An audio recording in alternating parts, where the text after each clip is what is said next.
Last two sure made us a ton of money. Well, with such ingeniously simplistic titles, it's hard for someone not to see them. Agreed, with the first one being so creepily blunt and vague. Yeah. And the sequel just adding one letter to the title, instantly making it more terrifying. Exactly, because we saw what one could do, imagine what another, if not many others could do. So, what brilliant title do you have for this one? Alien 3. Ha ha ha, no really, what is it? Alien 3. That wasn't a joke then. No sir, we'll make the 3 very small and in the corner of the title. Oh, so we're upping the ante by multiplying the army of aliens in the last film by 3? Actually, there's just one. Just one. Won't that be a phenomenal letdown coming off the last film? Well, this will be a kind of alien they've never seen before. Ah, like a queen alien but bigger? Like a dog. Excuse me? I feel like the people really want to see the alien as a dog. Well, I guess we've never seen the alien come out of another species. How is he different? He walks on all fours. And? I'm finished. Wow. So Ripley crash lands on this planet as kind of a religious cult prison. Oh, what's their story? Unclear. Wow. And the queen from the last movie left 2 eggs on her ship. Wasn't the tube thing that allowed her to lay eggs ripped off? I don't know. Fair enough. So the face huggers try breaking into the pod of Ripley and her friends. Oh yeah, people really grew an emotional attachment to those characters. It'll be great to see them again. I killed them all. What? I killed them all. Bishop? I killed them all. Newt? I killed them all. Michael Biehn? Well, he dies in everything anyways. Well, that's true, but wow, won't people be upset? It's okay, I do it in a very tasteful way. Do tell. Well, we see Newt frozen in fear with a look of terror on her face. Sweet Mary. And the others will be mangled into gooey shards of flesh. Well, at least we'll get that painful moment over with quickly. Then they rip Newt open. Oh god. Yep, and Ripley watches to make sure there's no alien inside her. Isn't there a scanning device they use later that can just show you if there's an alien inside? Knock knock. Who's there? My back. It wants you to get off of it. Fair enough. So the alien kills off a bunch of forgettable characters who mostly look the same. Forgettable characters are tight. But they pour a bunch of hot lead on him to finally kill him off. Why didn't they just shoot him? Seemed to work in the other movies. Because they have no guns. A prison has no guns. Well, remember, it's a religious cult. So that somehow makes it safer. That's what I'm going with, yes.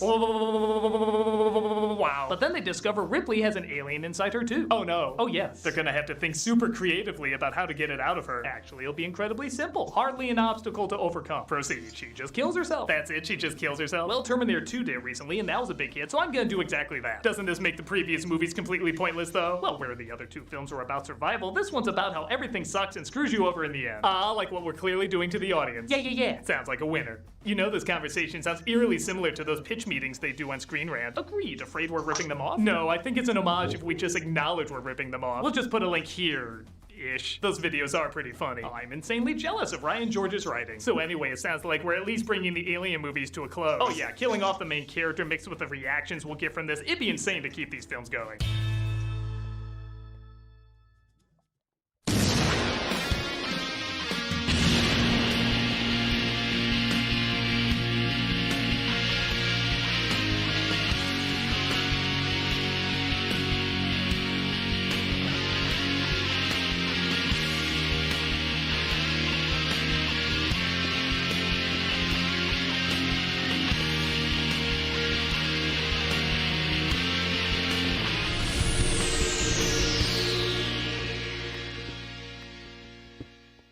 Hello, I'm the Nostalgia Critic guy. Remember it so you don't have to.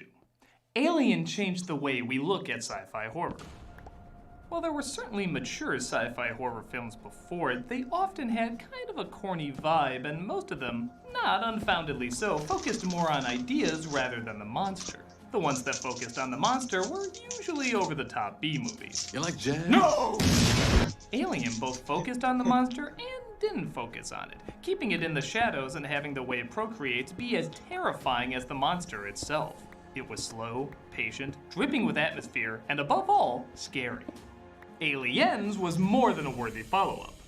Though having more of an action-themed focus, it was still intense, gory, scary as hell, and upping the nightmares with not just more than one alien, but an alien queen. Not only giving us a ton more of these monsters, but also one of the most kick-ass sequels ever made. Then they made what everybody declared the worst of the Alien movies at the time, Alien 3. God, how blissfully ignorant we were.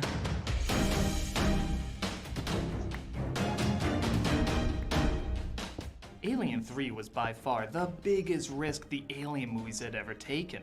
Yeah, I know the others are worse and make even bigger screw-ups, but following the heels of not only one of the best sci-fi horror films ever made, but also one of the best sequels ever made, this movie did not want to play it safe. On the one hand, I kind of respect that, trying not to get old and stale on the same formula. What I don't respect is somehow it still got old and stale on the same formula! How is that possible when he makes so many unconventional moves? Honestly, this isn't surprising as the movie was in development hell for a long time. The original sequel, believe it or not, focused more on Michael Biehn as Hicks rather than Weaver as Ripley, and was going to be shot as 2 movies back to back. But the studio wasn't liking the script that had the simple sum up of the Weyland Corporation facing off with a military aggressive culture of humans whose rigid socialist ideology has caused them to separate from Earth society. Yeah, put that on a poster! The next try at the script involved the aliens coming to Earth and everyday people rising up to stop them, escaping a domesticated biodome city. The story and characters seemed dry though and failed to grab most people who read it. The next involved being trapped on a monastery satellite with monks. The one after that involved being trapped on a prison planet. Unable to choose and with time running out, they just decided, do them both. As well as change one big element back to form. Ripley had to be the focus. As the Fox president at the time pointed out, not only was she the face associated with Alien, but she was one of the few female action stars everyone could get behind. Nowadays there's a lot more, but back then, this was kind of a rare and honestly profitable selling point. Weaver agreed, but only under one condition. Ripley had to die. She actually had no problem being a cameo in the other versions of the script, as she felt the character would hold back where the Alien story could go. Thus they agreed that Ripley would be axed off so that new territory could be explored. Super worked. The story now was heavily symbolic, with the monks thinking that the alien was the devil, having them betray Ripley thinking she's the cause of all their misery, and Ripley sacrificing herself to save them all from evil. Sound familiar? Yeah, who hasn't read Siddhartha? An interesting idea, but being out of time and bleeding money, they started filming without a finished script and got newcomer David Fincher to begin directing. With all these different ideas that nobody was satisfied with, can we really be surprised we got an Alien sequel nobody was satisfied with?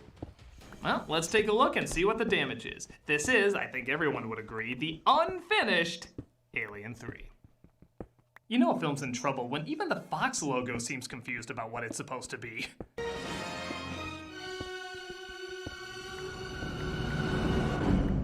It's almost as if it realized it was in Alien 3 and was like, oh hell no, I'm getting out of this shit. The opening honestly sets the uneven feel of the entire movie, as we see an alien egg on board Ripley's ship trying to break open the cryogenic pod. This is going to be the last time we see many of these major players from the last film alive, but it seems more interested in showing who the costume designers were than what happens to the people you spent a whole movie worrying about. Stasis interrupted. Oh no, the alien's honor! Oh, good to know who designed the alien effects. Can you maybe cut back to the people I'm invested in? Oh my god, what's happening to her? Editing, cool, great. Can I see how you're gonna rip my heart out, please? Jesus Christ, it's on fire! I don't care who the director of photography is! If you came into suspense in your opening minutes, what chance does the rest of the movie have? No, please, don't you want to say who did catering? Who shaved Weaver's head? Who will be apologizing for Ridley Scott prequels? Gotta love that Apple II technology. Of the future! Why do I suddenly think the alien will make everyone die of dysentery? The escape pod is discovered by a group of men, as well as a fake-out. Mask! As we get arguably the most audience-pissing-off moment in the Alien movies, again for a while. All the characters who survived the last film, dead. Now, on the one hand, that kinda takes balls to do. I mean, this is still horror, a genre where you can kill off main characters by the end or even by the halfway point. And characters from previous films have died in sequels before, and it didn't seem particularly out of place. Yet, somehow this one does. I think a big part of that is not only did the Alien films elevate sci-fi monster movies, but it also elevated relationships in sci-fi monster movies. If the main lead in Psycho dies, she's kind of a crook anyway. If the main lead in Nightmare on Elm Street dies, she was honestly still a basic disposable teen. These are surprising deaths, but they still fit the tone and story they're telling. This doesn't. The almost family relationship that was being developed between Ripley, Newt, and Hicks had a lot of charm, yet still gritty realism. It's filmed so that we don't want to see these characters die, unlike a lot of other sci-fi horror films where you're just waiting for the victims to be picked off. Alien and Aliens were about hope of survival, even when it looks like there's none. Now, not only do we start off with a complete opposite idea, focusing more on a nihilistic approach, but it's done out of nowhere. We don't even get a goodbye scene. They're just dead. Christ, it was done during the credits! How would you like it if you found out you played a character in which a whole movie is based on you surviving And your death isn't as important as the producer credit. I'd be pissed! Something more in keeping with the movies would be maybe Hicks wakes up and dies by the alien later, guns a-blazing. Or maybe there was a malfunction in Newt's pod causing her to age so you can still use the original actress, and for some reason you do need to kill her off, have her sacrifice herself to the alien to save Ripley, maybe inspiring Ripley to sacrifice herself later. You see how these choices are dark, but they still stay true to the tone the Alien movies created? That's what was needed here. It's not that they died, it's that it impacted nothing, insulting everything the previous films were trying to do. But hell with that, we need amazing writing that utilizes the laziest exposition line ever. That's right, as you know. Here are the facts. As some of you know... Wait, only a half explosion on that one. He did say as some of you know, which leaves a little wiggle room for horseshit. The survivor is a woman.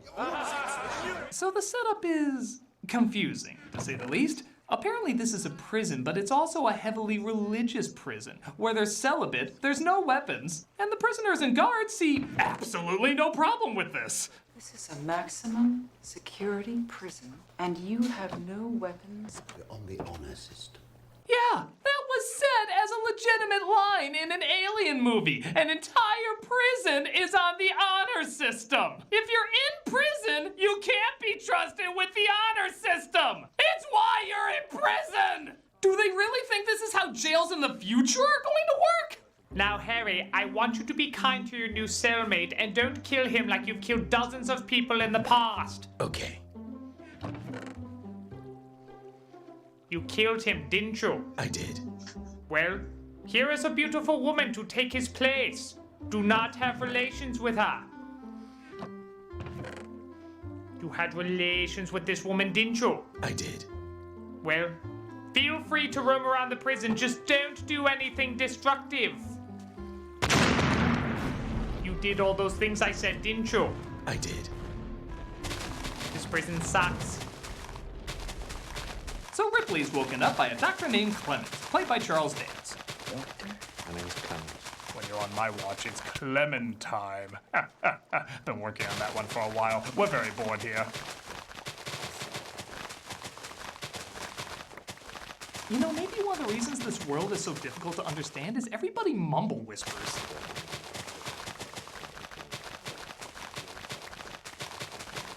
What? What?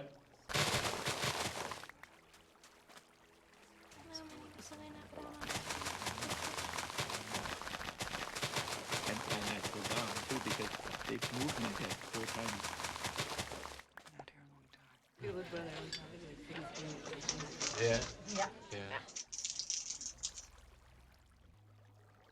Christ, can you give us some sound? What? What? What? So yeah, that's the setting of the movie. Pretty simple, huh? One of the men, though, notices something attacked his dog. What kind of animal would do this to a dog? Bear, lion, alligator. Most animals would do that to a dog. Ripley insists on seeing Newt's body when she notices acid blood on her ship.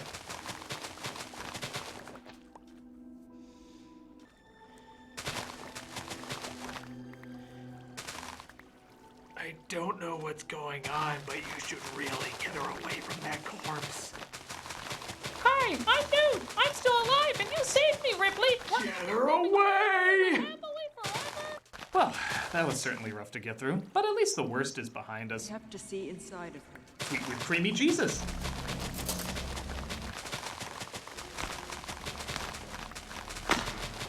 So, Newt's open, everybody. Aren't you glad you didn't stop at the second one? Look at all you would have missed, you psycho. Good. So, now that we've lost everybody watching, they decide to toss the bodies into the fire while the alien inside the dog starts to give birth. This is the end. My alien, the end. Why are the innocent punished? Why the sacrifice? Why the pain? Mr. Dutton, you're going off script. No, I want answers for this damn movie. Why the sacrifice? Why the pain? So you know how this goes. The alien bursts out like a little dildo with teeth and over time grows big, or he's already the size of the animal he came out of. Dog aliens do that. And fat the size of the animal he came out like a little dildo with teeth and over time grows big, or he's already the size of the animal he came out of. Dog aliens do that. And faster, seeing how Ripley was infected before the dog was. And they showed it usually takes about a day to burst, but his jumped out beforehand and hers still takes... Oh, how long did they say it would take the rescue to arrive? Hopefully they will be here inside of a week. And when rescue does arrive, that's when the alien comes out. Did some of these eggs miss school when the birthing process was being taught? Ripley shaves her head, and at the very least you might be thinking, though it's not better, at least this alien movie is a little different. Different location, different characters, even different hairstyle. Well, it quickly goes back to not just the alien formula we've seen before, but just the monster formula we've seen before. Ripley, once again, is the odd one out. In the first one, she's the stick in the mud, in the second, she's the crazy lady, and in this one, she's the woman in an all-male prison. Guess she has to prove herself once more. You see, we've got a good place to wait here. And until now, no temptation.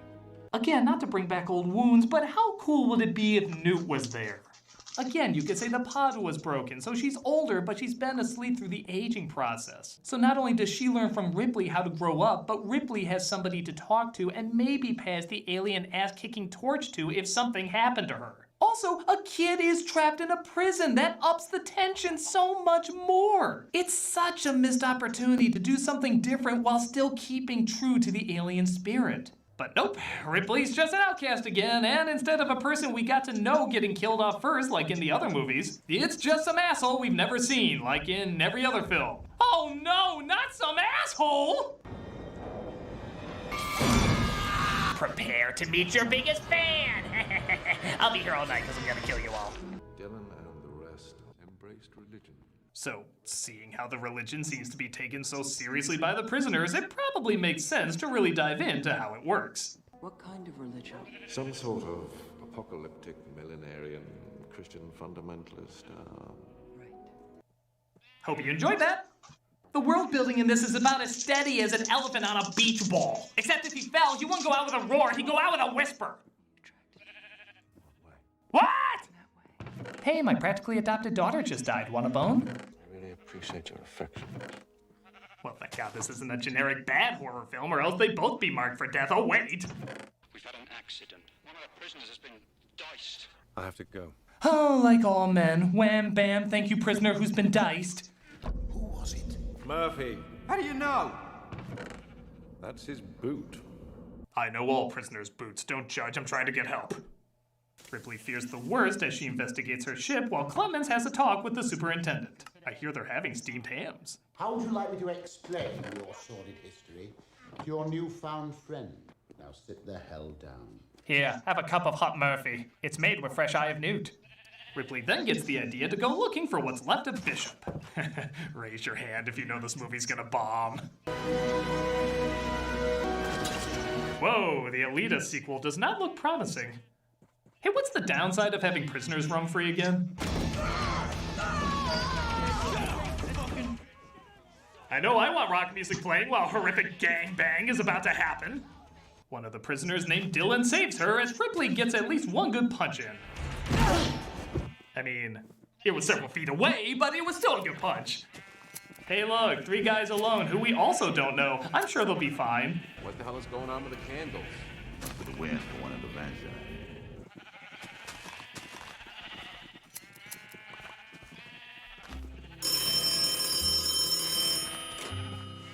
Hello? Hi, Wind. I don't know for sure, but I might finally have a role for you. Oh, thank goodness. Do you know how many times in a movie they're all like, it's the wind, it's the wind. But it never really is the wind, is it? It's always some big ugly monster that's too stupid to notice. Well, this might finally be your big break, buddy. Oh, thank goodness, thank the Lord above. Oh, there's finally a job for me. Oh, wait. No, sorry, it's a monster. No, This is my time to shine. The wind will have its day. Sorry, buddy.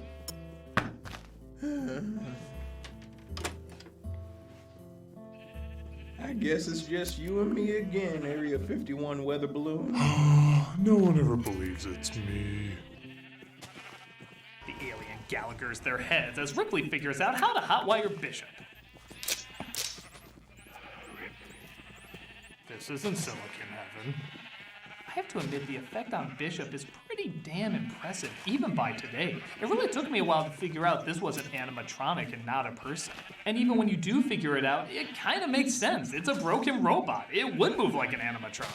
But the downside is everything he says we already know. So the scene is mostly pointless. Why were our cryotubes ejected? Fire in cryogenic compartment. Yeah, I know. What started the fire, Bishop? I know. Was there an alien on board? Yes. I know. Did it come with us in the evening?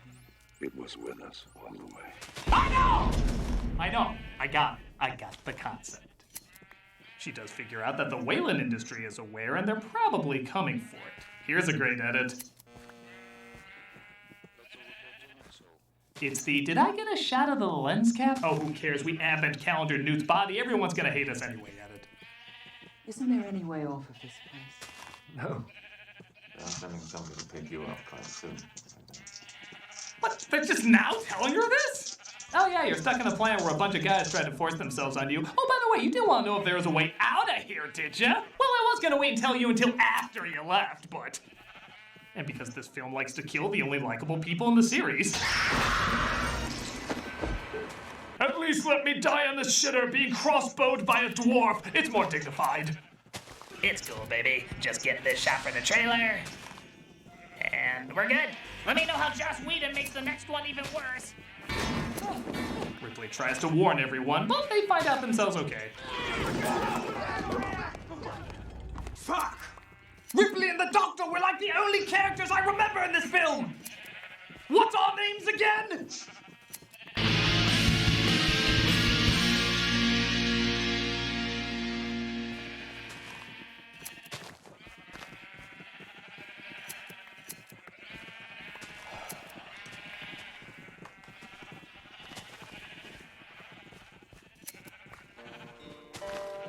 Relax.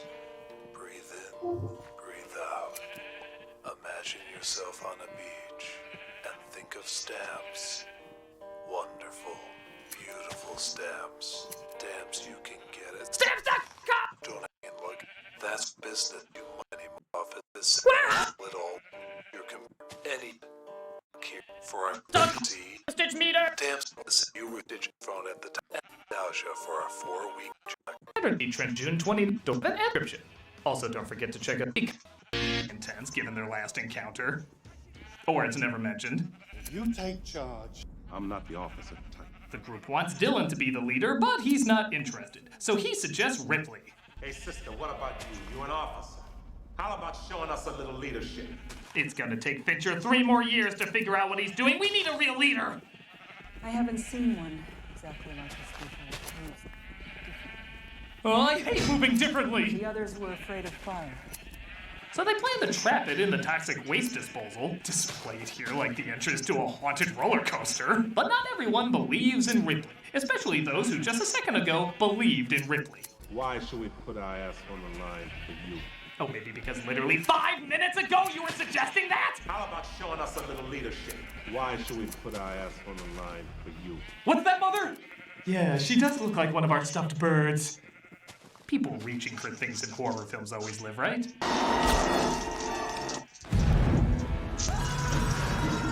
Oh no! There goes that bald guy whose name we didn't know! There goes that bald guy whose name we didn't know! There goes that bald guy whose name we didn't know! Oh, the humanity! The complete lack of humanity!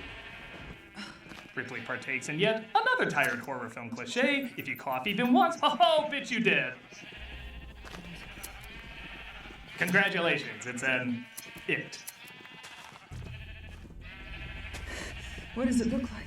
Like the penis of Jaws from those James Bond movies. Ripley's knowledge that there's one inside her causes her to start seeing it everywhere.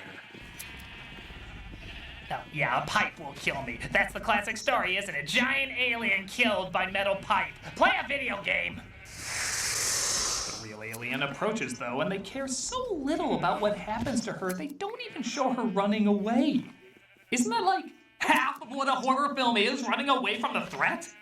She thinks because there's one inside, it won't hurt her, so she asks Dylan to kill her off. Wait, wouldn't it make more sense if she helped them first, because that's her whole thing? She doesn't want others to die from it? Well, they do come to that realization right after this totally convincing fake-out. Yeah, everyone will be talking about the epic way Ripley goes by random dude with axe. Alien 3, even you're not that stupid. I don't like losing a fight. They of course agree to hunt it together by, again, trying to trap it in a giant room and pour hot lead on it.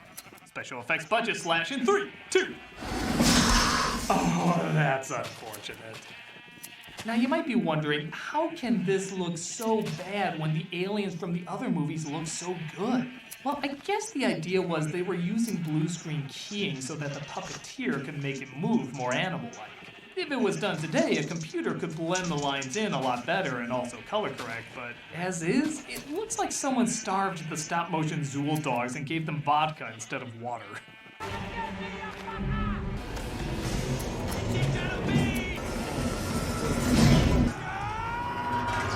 You know, one of the reasons this climax isn't suspenseful is we have no idea where anything is.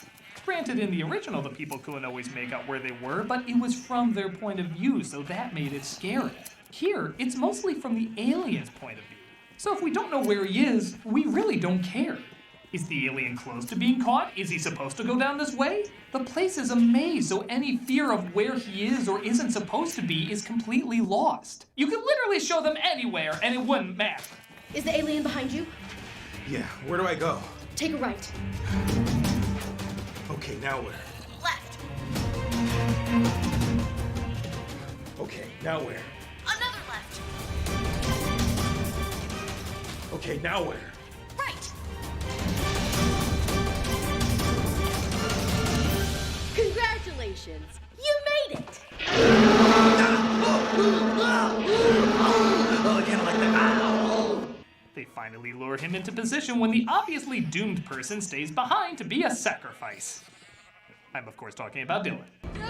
I've gotta hold it here. I guess technically the alien wouldn't chase Ripley, seeing how he has no interest in her, so Dylan uses himself as bait so the alien doesn't climb up. But that's not really how they explain it. Oh shit, we got a deal. Remember? It dies first, then you. I'm not gonna move without you. What sense does that make? Why doesn't he just say the alien will follow me out, so I have to stay here? I don't know. Fair enough.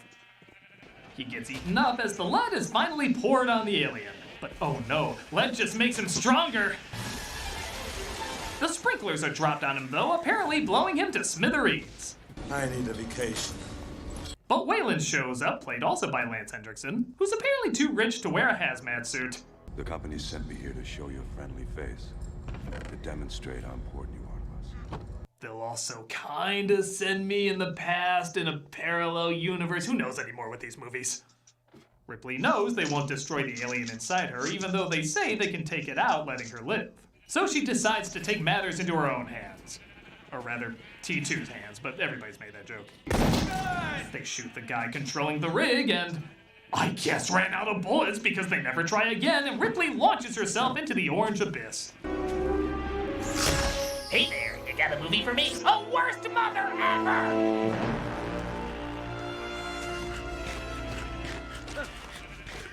Come on, you, get going. Oh, come on, it's kind of funny. She was alive, now she's dead. It works on so many levels. Last survivor of the Nostromo, signing off. Well, that's definitely what the audience did too. Alien 3 was not a critical or box office hit in the States. I think a lot of that is because it kind of does the opposite of what a sequel is supposed to do. Rather than add, it takes away. It takes away characters, it takes away number of monsters, it takes away ideas, and therefore, it takes away our interests. Had the movie been more thought out and given more weight to the choices made, perhaps it could have worked. In fact, there's apparently an extended cut that did take its time more and tried to fix some of the problems. but it's still a messy production that resulted in a messy movie, whether it's the shorter cut or the longer cut. It's nowhere near the worst Alien movie, but it's nowhere near a good one either. I'm a nostalgia critic, guy, remember it, so you don't have to.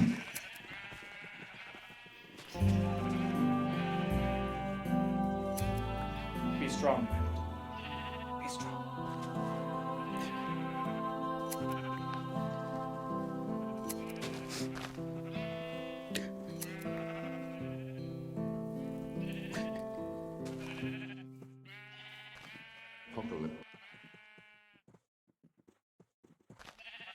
Whoever would have thought that of all the constants in American life, the one that would have the most staying power would be a little television show from the 1960s called Star Trek.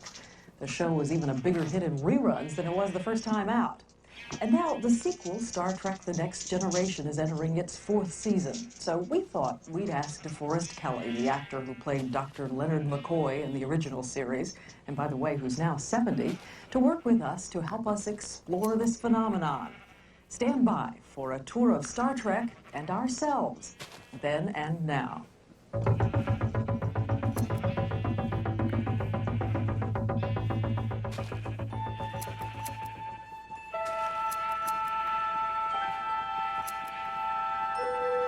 Chief Medical Officer's log, stardate 9009.27. I am about to examine a strange new phenomenon. Something I thought was dead long ago has sprung to life. Nielsen sensors indicate it's called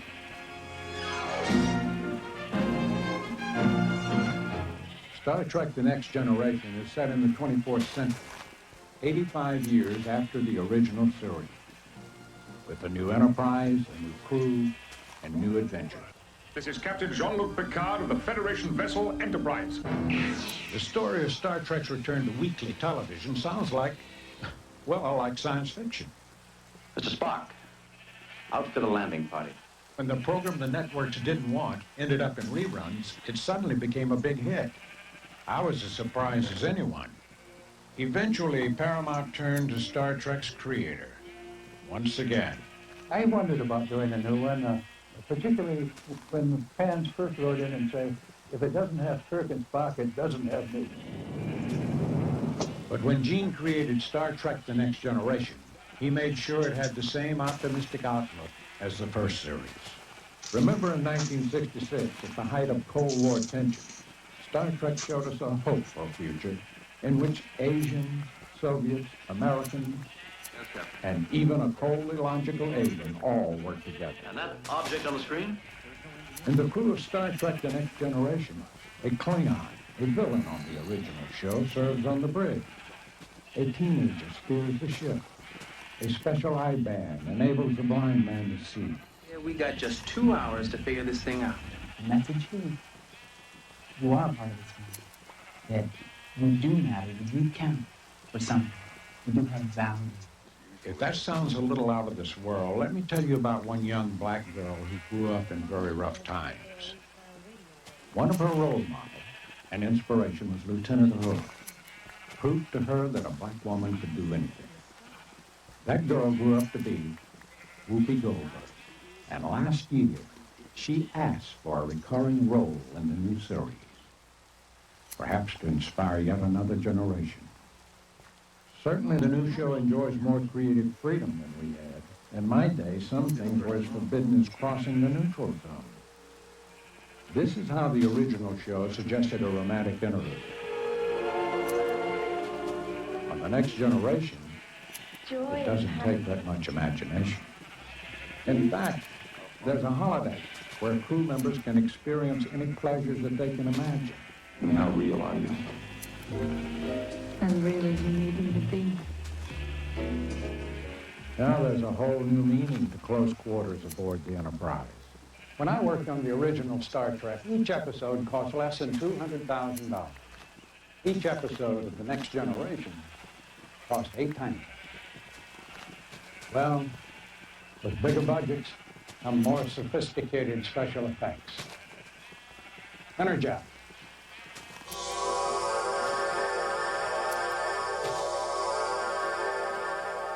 This is stage 16. which the crew calls Planet Hell. No more cheap outside locations. Star Trek The Next Generation builds every set from scratch. Stage 16 is the biggest set on Paramount's lot. The sets here are much sturdier than the cardboard, foam, and tinfoil which sometimes held our sets together. By repainting, adjusting the camera, adding visual effects, Planet Hell can look completely realistic and completely different. Before the Enterprise can seek out new civilization, the behind-the-scenes crew has to design them. It all starts at the production meeting. No, it doesn't really indicate, but certainly could work on this show coming in. The staff has just 7 working days to get everything ready for the next episode.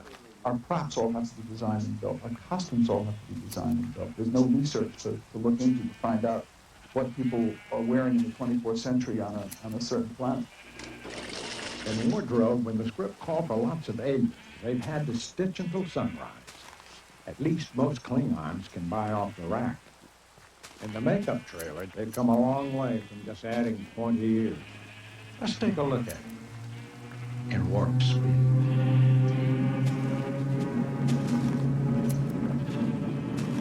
The first time I was on the show, it was the guy seemed ugly, you know, and a little hideous. And he's kind of grown on me, you know. He's sort of like the Tom Selleck of Klingdom, you know what I mean? In the lab, they're usually up to their ears in noses, eyes, and plaster molds. And we're literally almost walking on the stage the days the actor works with the rubber dripping and the paint jet. Every computer readout, every graphic on the ship has to be designed. An upcoming script called for the Enterprise to be repaired in dry dock while orbiting Earth. Since no one knows what a 24th century dry dock really looks like, designs were simulated on a computer, then drawn by hand and converted into a plastic housing atop the 4-foot model of the Enterprise. A computer-controlled camera then filmed the ship against a special green mat, so the model can be superimposed later over a different background. Each of the ship's lighting systems were also filmed separately. Then everything is put together. First, a man-made field of stars. Next, a satellite photo of Earth. Film of the model is then superimposed over the picture, and finally the footage of all the lighting systems is layered on that. The final effect, which lasts just 14 seconds, took 2 days to complete and cost more than $10,000. Star Trek, both old and new, is more than just great stories and futuristic gadgets. It always had interesting characters.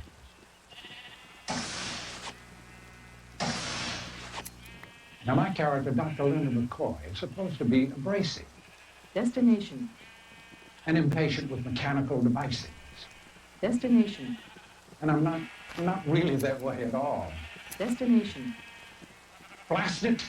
Well, the writers made a running gag out of my alleged irritability. I'm a doctor, not a bricklayer. I'm a doctor, not an escalator. I'm a doctor, not a coal miner. Guy walks into the doctor's office. On The Next Generation, one running joke involves Data, an android, who is always trying to learn about human behavior. Was that funny? No. I decided to check out my old sick bay. Gates McFadden, who plays Dr. Beverly Crusher on the new series, showed me around. Her office is 3 times larger than mine. The tricorder looked better. It seems they've improved everything. When we were doing our show, we always had trouble with the doors. They're always closing on us, or we were bumping into each other, bumping into the doors. I'm sure you've conquered that problem. Yes, we've really come a long way. It took a lot of research, but now we do this.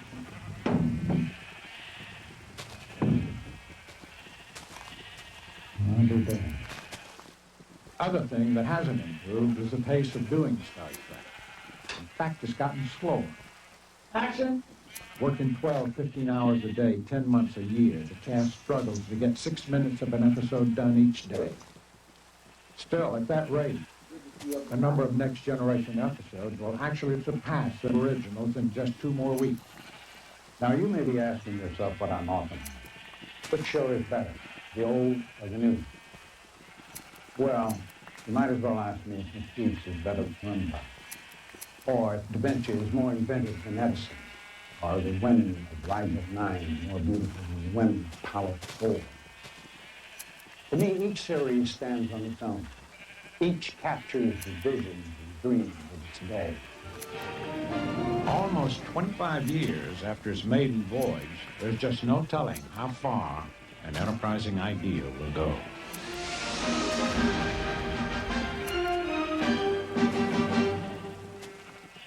And a good voyage to all of you. I'm Diane Sawyer in New York. Good night, Sam.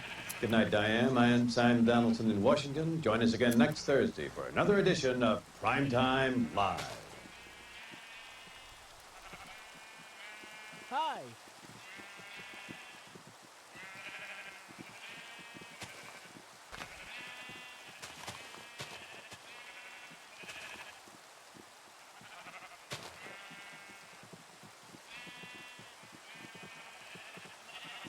This video is sponsored by NordVPN. Toy Story has an impeccable record as a movie franchise.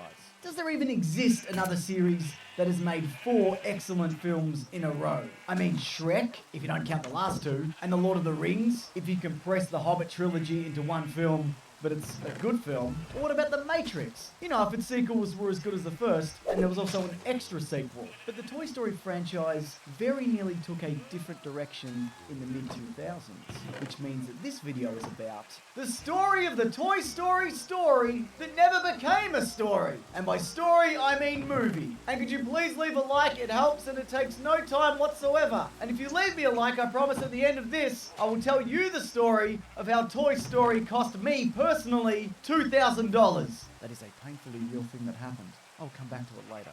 Okay, so the year was earlier than now. Let's say 1995. So Toy Story is released under the Disney banner, acting as the first feature-length, completely computer-generated motion picture. It was a big hit. You want specifics? Sure, it made $373 million, making it the highest-grossing film that year, beating out the likes of GoldenEye, Batman Forever, and How to Make an American Quilt. So a deal is struck, and Disney signs Pixar to a 5-picture exclusive deal. First out of the gate is A Bug's Life, so they're one down. Then after initially planning to release Toy Story 2 as a direct-to-video situation, early footage is shown to Disney executives, and they're like, hey, nah, this is great. Let's make it a cinema movie. So it gets tweaked and improved and rushed out, but again, it's a great success. Third highest grossing movie of 1999, with nearly $500 million worldwide this time. Then Disney CEO Michael Eisner, who people hate, throws a spanner in the works, hitting up Pixar head of creative John "The Hands" Lasseter and CEO Steve Jobs. Oh yeah, by the way, Steve Jobs is the CEO of Pixar. It isn't really relevant to the story. You don't need to remember that, but it just happens to be a piece of information in the story. Anyway, Michael Eisner says, yeah, you know that 5-picture deal that we all agreed on? Well, I'm sorry to inform you, but sequels don't count towards that. I will be needing 5 original movies,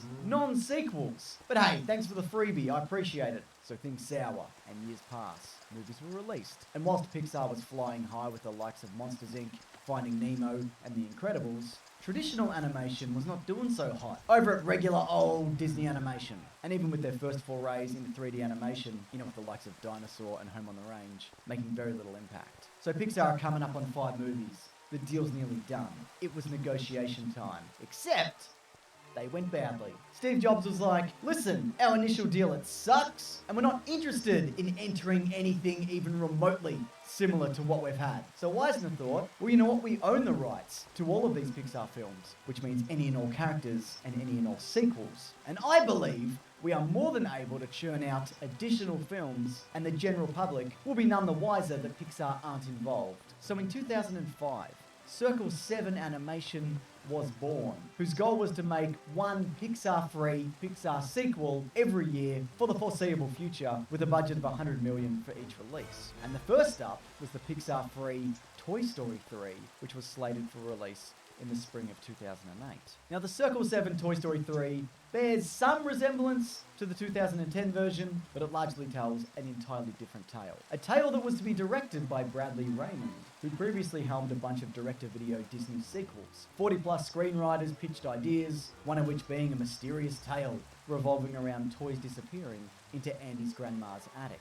But the story that they ended up going with is one revolving around the toys becoming concerned when Buzz Lightyear starts to malfunction, and a massive recall on his product line is put into place. And his mother ships him back to Taiwan, but it's revealed that the Buzz Lightyears aren't being repaired, they're being destroyed and replaced. So Woody and the gang, Rex, Slinky, Potato Head, Ham, Jesse and Bullseye, head off on a rescue mission. The specifics are a little scant, but not impossible to find, especially if you have the internet. If you don't, look, I'm not even bothered, you'd never find them. But some concept images from artists Shane Zavalin and Jim Martinon showed up online a few years back. This includes a Buzz Lightyear shut down and attempting to be repaired by his friends in a makeshift ER. They've even got his schematics up on the computer. Images of Woody, Jesse, Potato Head, Rex and Slinky trying to survive on Taipei Street in Taiwan, one of them floating away attached to balloons, like in Up. A number of images of the toy factory, which is being used to crush and shred toys, Buzz nearly falling to his death, Buzz locked up with a number of toys that have been recalled, and of those toys we've got Cindy Scissors, a mariachi-themed robot, a wind-up tin boat,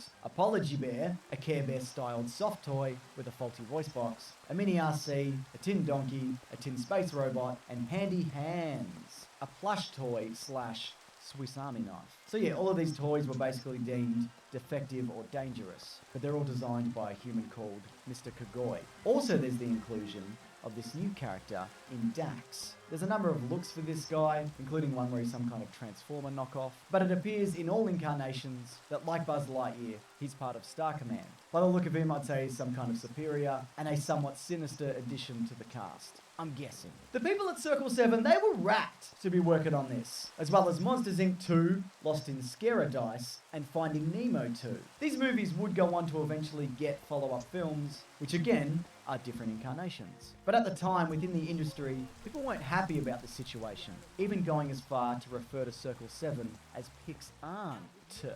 You get it. So what happened here? Well, a number of things. One of which being the Disney shareholders were quite upset that the Pixar negotiations had fallen down. In March of 2004, 43% of them voted to keep Eisner on board as CEO, but despite this he left in 2005. Enter Bob Iger, the man largely responsible for the purchase of Marvel, and whom also convinced George Lucas to hand over the keys to Lucasfilm in 2012. He recognised the obvious value of Pixar and re-entered negotiation, with the result being a $7.4 billion purchase of Pixar in January of 2006. This was right before the release of Cars, which was supposed to be the final film in that initial Disney-Pixar collaboration. Steve Jobs became a Disney board member, the two sets of shareholders were merged, and John, the Hans Lasseter, creative director at Pixar, resumed his duties, but now back with Disney, whom he'd previously worked with. So all's well that ends well, it would seem, except for all the employees over at Circle 7, whose future was thrown into great turmoil,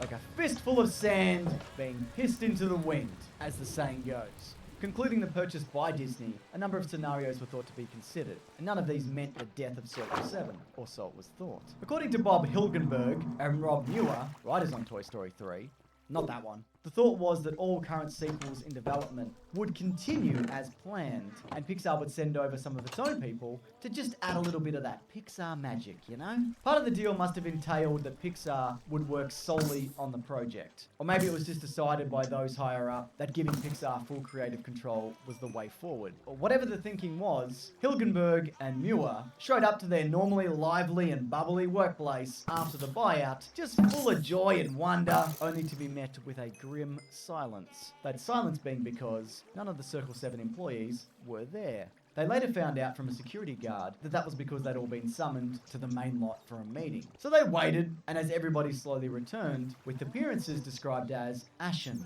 and shell-shocked, because the entire division was being binned immediately. So what do you do in said scenario like this one? Well, get drunk, obviously, and that's what the team did at 11 AM in the work party pit. You know what I'm talking about, that place that all workplaces have. And the fate of all those involved? All 168 employees? Well, Bob Iger had them mulched. Nah, but we'll get back to that. Now, it's said in the development of the 2010 version of Toy Story 3 that Pixar didn't consider any of the previous work done. So anything associated with the Circle 7 project was not even glanced over.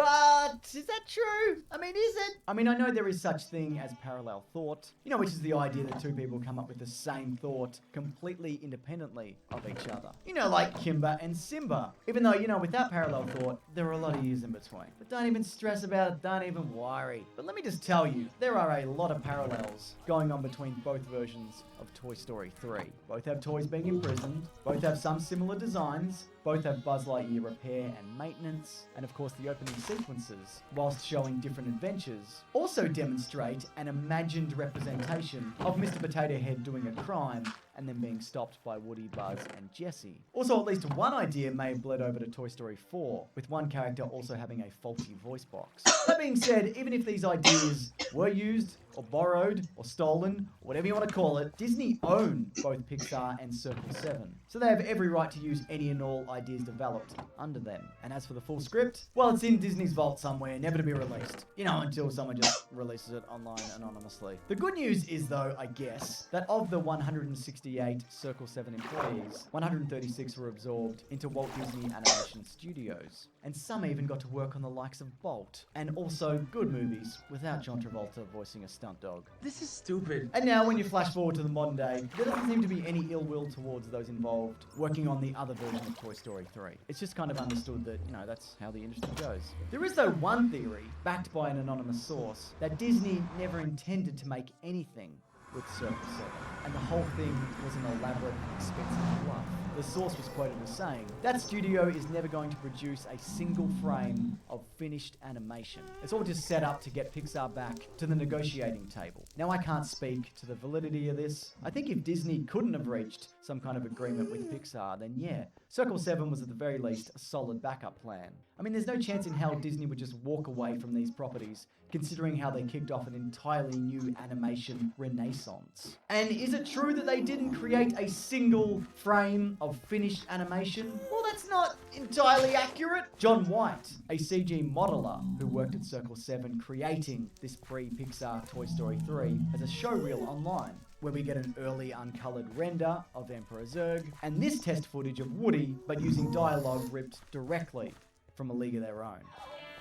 Are you crying? Are you crying? There's no crying.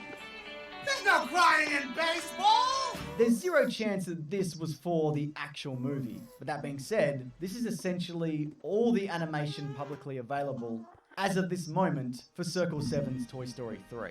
Do you think, though, there's any chance that this version would have been better than the one we got? I mean, really, what do you think? I mean, it's really hard to imagine so, but frankly, we'll never know. What I do like about it, though, is that it's a Buzz Lightyear-focused narrative, and for me, he represents some of the funniest moments from the series. I love everything about that guy. The design, the Tim Allen performance, and I also love any time that we witness the delusion that one of them thinks they're the real Buzz Lightyear. I mean, sure, it wore a little thin by 2010, but we were still blessed with this moment, which is one of my favorites in the series. Who's watching you right now? A vicious and sinister dog waiting to pounce? A ghost silently judging your thoughts and actions? Or somebody storing all your information from the device that you are currently on? Cybersecurity is important. In fact, when I was a teacher, if you click, the timing of Mr. Sun secure to get into Sunnet. Okay, it's time for my Toy Story I lost a bunch of money story. Basically what happened is I took part in a pub quiz and our team won the pub quiz, and at the end there was this bonus prize, and the idea was that one person from the winning table would go up and answer an extra question, and if they won that question they'd win a pool of money, which at that point was like $2,000. And I got sent up, so I'm like, well, this isn't gonna go well, is it? And there were one or two questions I could have got. There was one sport question and one movie question. So I'm hoping for the movie question because I would have shanked the sport one, and I happened to get it. And the question goes, in the movie Toy Story, and I'm thinking, are you kidding me? I know that movie like back to front. There is no way I'm not gonna get this question. I watched it like 1,000 times when I was a kid. I know it word for word. I'm $2,000 up. But the full question was, in the movie Toy Story, what is Andy's last name? And I have no idea what that is. And I'm pretty confident it's not said in the movie, so I take a punt. I'm like, is it Smith? Knowing that it's probably not going to be Smith. And it's not Smith, it's Davis. So I lose, which which is great. So I don't have $2,000. But then to add insult to embarrassment in front of 200 people, the quizmaster goes, "Do you want the sport question anyway?" And I'm like, "Well, sure, I'm up here." And he goes, "Okay, that question would have been, what is the name of the boxer who bit the ears off Evander Holyfield?" And obviously it's Mike Tyson. That's not a difficult question. That's common knowledge. So I would have won if I had got the sport question. So yeah, thanks a bunch, Toy Story, I guess, for not having Andy's full name in the movie. It cost me $2,000. Now, if you want more Pixar stuff, you got it. Fancy yourself as a Pixar fanatic? Want to attempt our 50-question Pixar quiz video? I'll link that at the end of below. And of course, this Monday on my podcast, The Weekly Planet, where we talk movies and comics and TV shows, we will be discussing Toy Story 4, an in-depth review. So please feel free. Our company has a new strategic initiative to increase market penetration, maximize brand loyalty, and enhance intangible assets. In pursuit of these objectives, we've started a new project for which we require 7 red lines. I understand your company can help us in this matter. Of course. Walter here will be the project manager. Walter, we can do this, can't we? Yes, of course. Anderson here is our expert in all matters related to the drawing of red lines. We've brought him along today to share his professional opinion. Nice to meet you. Well, you all know me. This is Justine, our company's design specialist. Hello. We need you to draw 7 red lines, all of them strictly perpendicular. Some with green ink and some with transparent. Can you do that? No, I'm afraid... Let's not rush into any hasty answers, Anderson. The task has been set and needs to be carried out. At the end of the day, you are an expert. The term red line implies the color of the line to be red. To draw a red line with green ink is, well, if it's not exactly impossible, it's pretty close to being impossible. What does that even mean? Impossible? I mean, it is possible. There are some people, say, suffering from color blindness, for whom the color of the lines doesn't really make a difference. But I'm quite sure that the target audience of your project doesn't consist solely of such people. So in principle, this is possible. I'll simplify. A line as such can be drawn with absolutely any ink, but if you want to get a red line, you need to use red ink. What if we draw them with blue ink? It still won't work. If you use blue ink, you'll get blue lines. And what exactly did you mean when you talked about the transparent ink? How to better explain? I'm sure you know what transparent means. Yes, I do. And what a red line means. I hope I don't need to explain to you. Of course not. Well, you need to draw a red line with transparent ink. Could you describe what you imagine the end result would look like? Come on, Anderson, what have we got here? Kindergarten? No, I'm just trying to get a... Let's not waste our time with these unproductive quarrels. The task has been set, the task is plain and clear. Now, if you have any specific questions, then go ahead. You're the expert here. All right, let's leave aside the color for the moment. You had something there also relating to perpendicularity. 7 lines, all strictly perpendicular. To what? To everything amongst themselves. I assumed you know what perpendicular lines are like. Of course he does. He's an expert. 2 lines can be perpendicular. All 7 can't be simultaneously perpendicular to each other. I'll show you. This is a line, right? Yes. And another, is it perpendicular to the first line? Well... Yes, it is perpendicular. Exactly. Wait, I'm not done. And a third one, is it perpendicular to the first line? Yes, it is. But it doesn't cross the second line. They're both parallel. Not perpendicular. Suppose so. There it is. 2 lines can be perpendicular. Can I have the pen?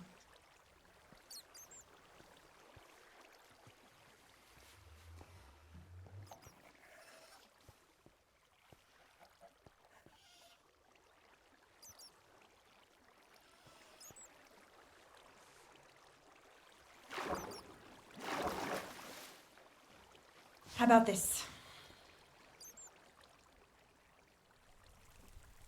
This is a triangle. It's definitely not perpendicular lines. And there are 3, not 7. Why are they blue? Indeed, I wanted to ask that myself. I have a blue pen with me. This was just a demonstration. That's the problem. Your lines are blue. Draw them with red ink. won't solve the problem. Well, how do you know before you've tried? Let's draw them with red ink, then let's see. I don't have a red pen with me, but I'm completely certain that with red ink, the result will still be the same. Didn't you tell us earlier that you could only draw red lines with red ink? In fact, yes, I've written that down here. And now you want to draw them with blue ink. Do you want us to call these red lines? I think I understand. You're not talking about the colour now, right? You're talking about that what do you call it? Perpendicularity, yes! That's it. Now you've confused everyone. So what exactly is stopping us from doing this? Geometry. Just ignore it. We have a task. 7 red lines. It's not 20, it's just 7. Anderson, I understand you're a specialist of a narrow field. You don't see the overall picture. But surely it's not a difficult task to draw some 7 lines. Exactly. Suggest a solution. Now, any fool can criticize. No offense. But you're an expert. You should know better. Okay. Let me draw you 2 perfectly perpendicular red lines, and I will draw the rest with transparent ink. They'll be invisible, but I'll draw them. Would this suit us? Yes, this will suit us. Yes, but at least a couple with green ink. Oh, and I have another question, if I may. Can you draw one of the lines in the form of a kitten? What? In the form of a kitten? Market research tells us our users like cute animals. It would be really great if we could... No. But why? Look, I can of course draw you a cat. I'm no artist, but I can give it a try, but it won't be a line anymore, it'll be a cat. A line and a cat, these are 2 different things. A kitten. Not a cat, but a kitten. They're little, cute, cuddly. Cats, on the other hand, it won't make a difference. Anderson, at least hear her out. She hasn't even finished speaking and you're already saying no. I got the idea, but it's impossible to draw a line in the form of a cat. Done. What about a bird? So, where do we stop? What are we doing? 7 red lines, 2 with red ink, 2 with green ink, and the rest with transparent. Did I understand correctly? Yes. Excellent. In which case, that's everything, right? Oh, I almost forgot. We also have a red balloon. Do you know if you could inflate it?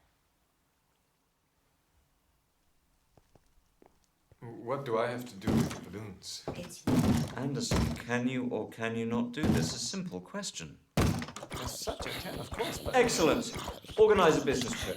We'll cover the expenses, go over to their location, inflate the balloon. Well, this is very productive. Thank you all.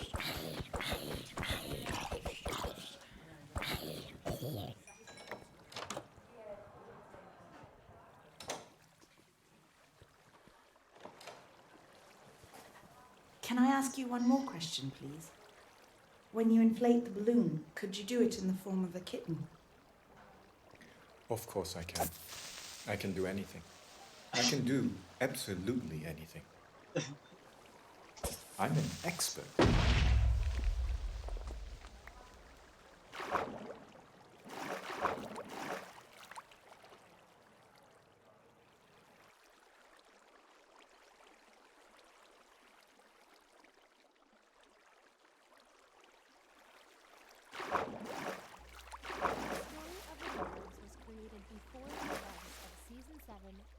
The royal problem.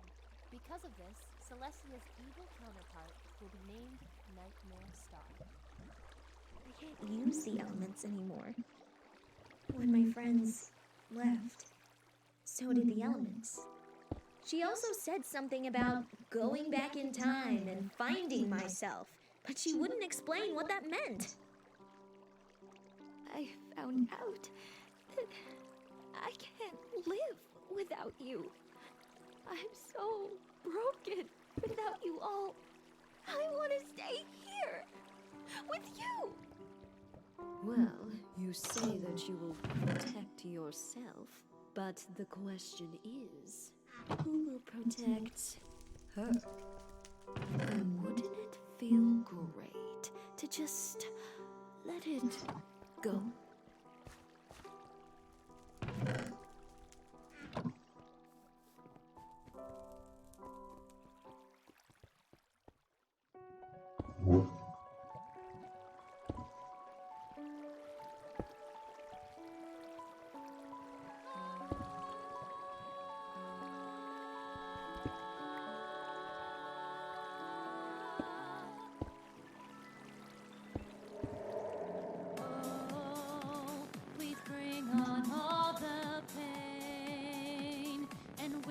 go back in time, nothing is the same.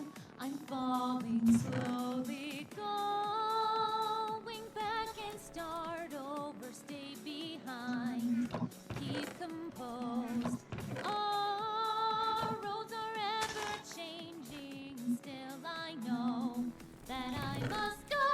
Memory becomes clearer as I stare into the mirror. Take my worthless sorry soul, don't you know that I give up? You smash my heart into pieces and tell me I deserve this. Take my fear and take it from here.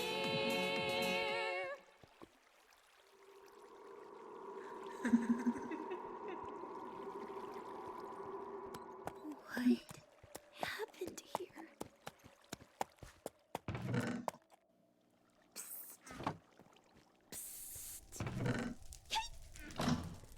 What are you doing? You can't be out there. Remember what happened when... Wait. Are you an alicorn? And if you're an alicorn, that means you're a princess. And if you're a princess, that means you're Princess Twilight Sparkle. Are you Princess Twilight Sparkle? Well, no, of course not. No. That can't be, because... Yes, I'm Princess Twilight.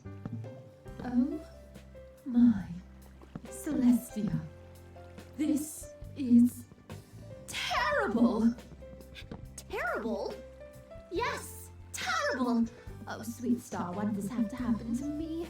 Why couldn't it have happened to Pippi or Floribanda? I was minding my own business, then suddenly you show up, and then I don't know what to do anymore. You sure have a lot of stuff. Well, of course I do. I've been planning for years. After changeling attacks, spirits of chaos, and Tyrk, you can never be too careful. Who knows what sort of disaster could be next? There. Done. Now, we wait. Wait for what? You'll see. She'd better get here soon. Harboring the fugitive will not look good on the record. Oh, wait, record? What are you talking about? It's better if she tells you. Finally, you're here. Thanks, Ebony. I'm so glad you were the one to find her. I'm not. Can you imagine what would happen if she found her? I would be a goner. Gal? Hi, Princess. Oh, I'm so glad you're back. Yeah, me too. What happened here? Everything looks so broken. Wait, what happened to your horn? Here, wear this. I have to show you something. That doesn't answer my question. What happened to you? Please, Princess, just trust me. Okay, but I don't want to take off my hat. What hat? What do you mean? It's right here.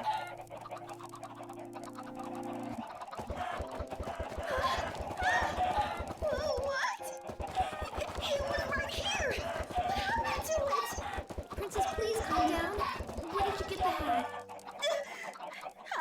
In my castle! With my friends! Applejack gave that to me, and now it's gone! How can I? Princess, it's okay. I'm sure you didn't lose it. Maybe the hat disappeared because it doesn't belong in this time period? Like, maybe it went back to the past with every pony else. Back with every pony else. Right. Yeah, that must be it. Now, we really should be going. The longer we are out in the open could spell more trouble. Thanks again, Ebony. I really owe you one. Oh, I know you do.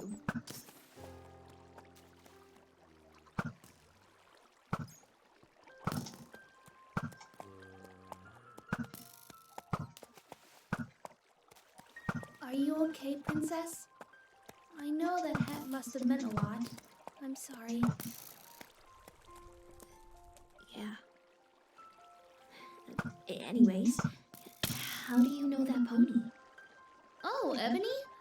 She and I used to be classmates at Princess Celestia's school. Oh? How come I've never met her? I knew all of Celestia's students. She left in her first year to train outside of the castle. We were friends before that.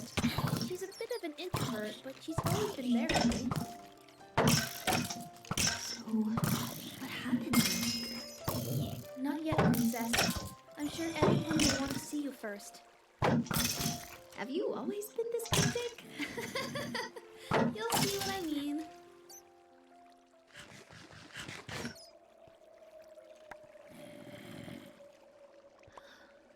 Where is every pony? Probably hiding. Stay close to me. You never know who is watching these days. Wait! You can't take that off yet! Please, just trust me. Gal, you need to tell me what's going on. Shh. No, something is wrong, and you need to tell me. Honey, have you been living under a rock these past couple months? Yeah, you have to know. Are you new around here? No, I'm twice. From Trottingham! Yes, from Trottingham. Just moved in. That can explain it. News travels slow there, I guess. Thank you. Now we should be on our way. Let's go. Wait, Gal, I want to hear what they have to say. You want it, Taylor? Or should I? Let's just say that things are a bit different than what you remember. You haven't been around lately, so there's no way you would possibly know. But as you can plainly see, it's best if you just go. Yes, we used to be free, but it seems suddenly the season stopped and changed no more. And the one thing we see is the sun, its glory. It seems like just another war. We sit and conspire for the life that we desire. Free from the chains, turning we proclaim in a world full of fire. Always gone without a trace in a fast alarming rain, waiting for us to be next. Heart pounds in our chest, looking round every corner. Oh yes, we must adorn her. Freedom is a sad dream. We can only scream the queen will reign. We go insane and prayers we send. Let this nightmare end. So great this chain and her domain. Our fate depends. Let this nightmare end.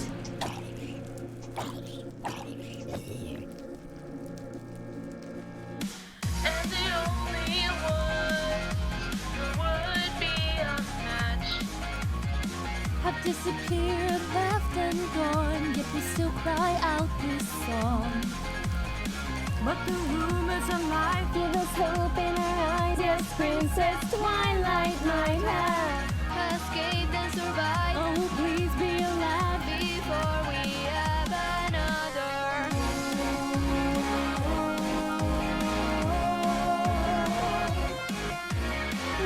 Anyone that's out there, we don't care, answer our prayer.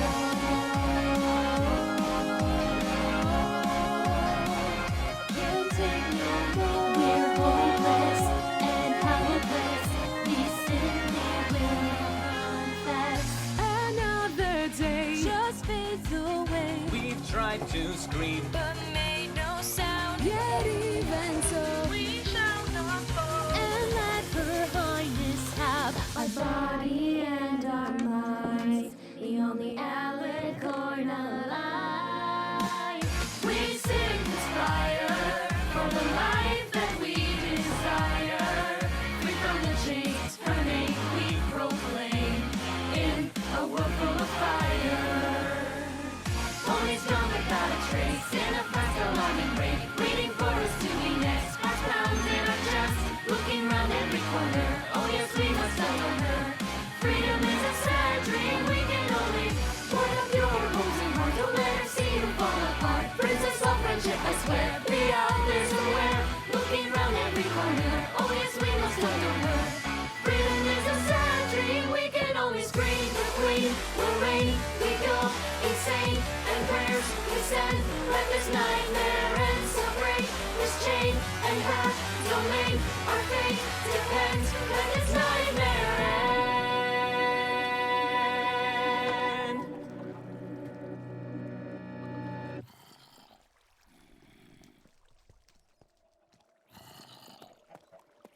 Oh, wait, no. Galaxy, I can't go in there. I know it's painful, but you really need to see this. Trust me.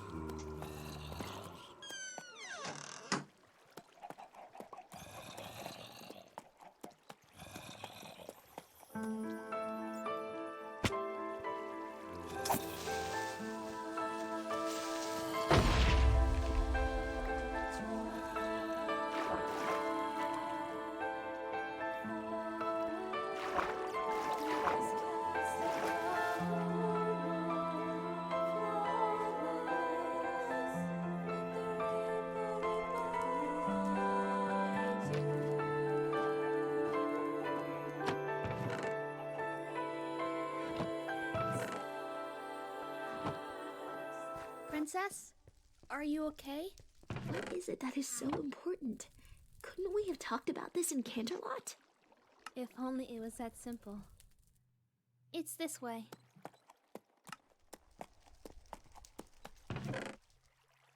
I found her! Twilight? Is it really you? Luna! Galaxy, is what you say really true? Flurry Heart? Auntie Twi? Oh my goodness! I can't believe it! It's been years since we've talked. It's so nice to see a familiar face again. Flurry, what happened to you? What happened to all of you? Yes, we all love each other. We get it. Do you really think now is the time for all this friendship is magic stuff? For once, I agree with the Draconiquus. I have a name, you know. We've known each other for years. But will saying your name change the state of this situation? I think not. You have really become a real stick in the mud. You know that? All right. Let's calm down, everyone. We should just be happy that Twilight is here. Flurry is right. We mustn't lose our hope. That is exactly what it wants. It? What is everybody talking about? And where is Celestia? Shouldn't she be here as well? It seems the nightmare has succeeded after all. I wasn't able to stop it. We were too late? Yes. And with that failure came a darkness I had never imagined until now. Una, please tell me, what happened? There can only be one Alicorn in Equestria. And it will be me! Celestia? Oh, my poor little Una. Hate to break it to you, but your dear sister is gone. I've completely devoured her. No.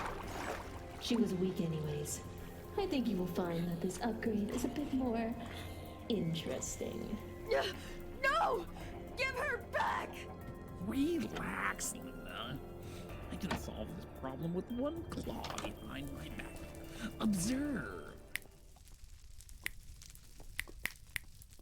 My magic. My beautiful chaotic magic.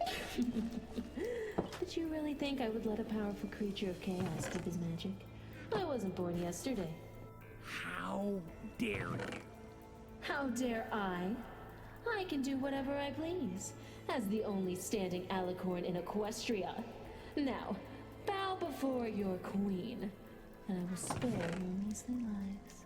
Never! I guess I should have expected that. But what kind of villain would I be if I didn't at least give you a chance? Looks like you still chose wrong. We have to get out of here. Follow